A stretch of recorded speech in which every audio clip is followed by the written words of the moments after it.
Le premier livre de Samuel, chapitre 27.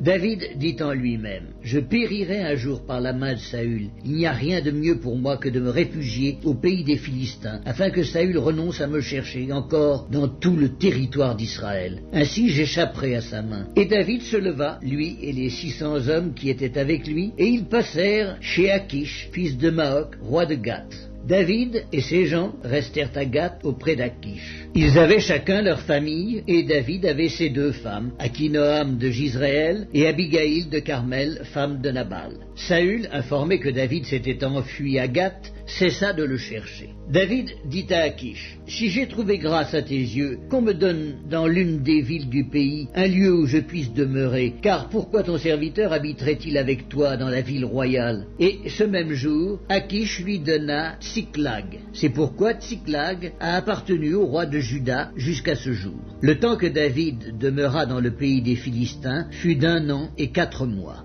David et ses gens montaient et faisaient des incursions chez les Guéchuriens, les Girziens et les Amalécites, car ces nations habitaient dès les temps anciens la contrée du côté de Shur jusqu'au pays d'Égypte. David ravageait cette contrée. Il ne laissait en vie ni homme ni femme, et il enlevait les brebis, les bœufs, les ânes, les chameaux, les vêtements, puis s'en retournait et allait chez Achish. Achish disait, « Où avez-vous fait aujourd'hui vos courses ?» Et David répondait, « Vers le midi de Juda, vers le midi des Gérachméélites, et vers le midi des Kéniens. » David ne laissait en vie ni homme ni femme pour les amener à Gath, car pensait-il, il pourrait parler contre nous et dire « Ainsi a fait David ». Et ce fut là sa manière d'agir tout le temps qu'il demeura dans le pays des Philistins. Achish se fiait à David et il disait « Il se rend odieux à Israël, son peuple, et il sera mon serviteur à jamais ».